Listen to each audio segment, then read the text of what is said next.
بسم اللہ الرحمن الرحیم یمحق اللہ الربا ویربی الصدقات. کیا عجیب آیت ہے. دیکھو سود کسے کہتے ہیں؟ جتنا پیسہ ہوگا اس سے مزید پیسہ بنتا ہے نا انسان کے پاس. 1,00,000 اگر آپ کے پاس ہے تو آپ سود پہ قرضہ دے کے 1,02,000 بنا لو گے اس کو. 2,00,000 ہیں تو 2 سے 2,00,000 4,000. ایسے ہی اس کو ضرب دیتے چلے جائیں تو اس سے کیا لگتا ہے کہ پیسہ پیسے کو کھینچ رہا ہے. ایسا ہی ہے نا. زکوٰۃ کیا ہے؟ بالکل سود کی الٹ ہے. 100 روپے میں 2.5 روپے. ایسا ہی ہے نا. یعنی جو سود کے ریٹ آج کل کیا چل رہے ہیں بینکوں میں 2% یا 2.5% نا. یہی چل رہا ہے نا ریٹ. کیا ہو گیا بھائی؟ 7% ہے. اچھا سود کا ریٹ زیادہ تو سود زیادہ کما رہا ہے انسان. یعنی 1,00,000 پہ 7,000. 1,00,000 پہ 7,000 ریٹ ہے تو 7% آپ 1,00,000 پہ کما رہے ہو. یعنی 100 روپے پہ 7 روپے. زکوٰۃ بھی جتنے زیادہ اماؤنٹ ہوگا زکوٰۃ اتنی زیادہ نکلے گی. 100 روپے پہ 2.5 روپے. 200 پہ 5 روپے. 1,00,000 پہ 2,500. 2,00,000 پہ 5,000. تو اس سے مالدار کہے گا کہ یار سود بڑھتا ہے اور زکوٰۃ پیسے کو گھٹاتی ہے. جتنا پیسہ ہوگا زکوٰۃ اتنی زیادہ زکوٰۃ ہے. زکوٰۃ بھی ایک صدقے کی ایک قسم ہے نا.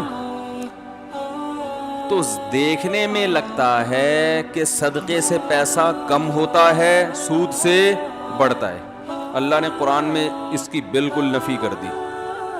یمحق اللہ الربا، فرمایا اللہ سود کو مٹاتا ہے.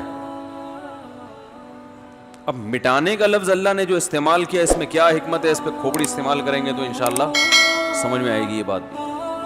یمحق اللہ الربا، سود کو اللہ کیا کرتا ہے؟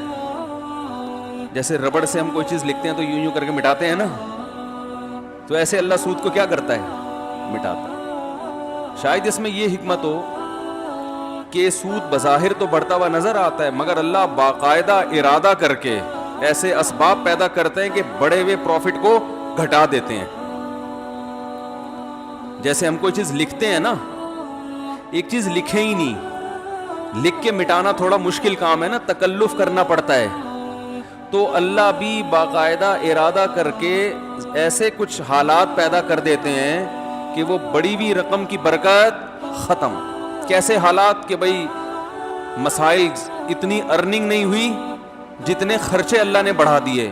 خرچے بڑھانے کے لیے ضروری ہے کسی کو بیمار کر دیا ہے بھئی، اسکول ایسے اسکولوں میں داخلہ ہو گیا، فیسیں ڈبل ہو گئی مگر ایجوکیشن نہیں حاصل ہو رہی. کوئی چوری کر کے بھاگ گیا، کچھ بھی.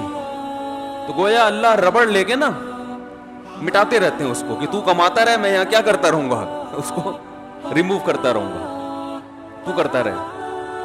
یعنی یہ نہیں ہے کہ تو کمائے. مٹتی وہ چیز ہے جو پہلے لکھی جاتی ہے.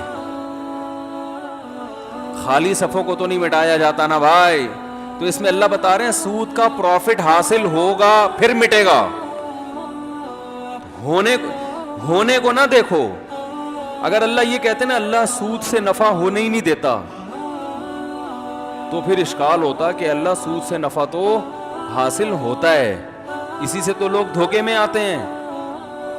تو اللہ کہتے ہیں میں نے کب کہا کہ سود سے پروفٹ نہیں ملے گا؟ پروفٹ ملے گا لیکن میں بیٹھ کے کیا کرتا رہوں گا؟ ربڑ لے کے مٹاتا رہوں گا، اس کو مٹاتا رہوں گا. تم کماتے جاؤ گے، برکت ختم ہوتی جائے گی. ہاں فرمایا وَيُرْبِي الصَّدَقَاتِ، اور صدقے کو اللہ کیا کرتا ہے؟ بڑھاتا ہے. اب دیکھو یہاں اربا کا لفظ ہے، ربا سے نکلا ہے. ربا عربی میں سود کو کہتے ہیں. ربا عربی میں کسے کہتے ہیں؟ سود کو. یعنی جو زکوٰۃ ہے نا اس پہ اللہ سودی پروفٹ دیتا ہے. سود میں اصول یہ ہوتا ہے کہ جتنی لیٹ پیمنٹ ہوگی سود اتنا ہی بڑھتا چلا جائے گا. تو اللہ نے یہ نہیں کہا کہ میں صدقے کو بڑھاتا ہوں بلکہ ایسے بڑھاتا ہوں جیسے سود بڑھتا ہے. یعنی حقیقت میں بڑھوتری کس کی ہوتی ہے؟ صدقے کی. کیا مطلب؟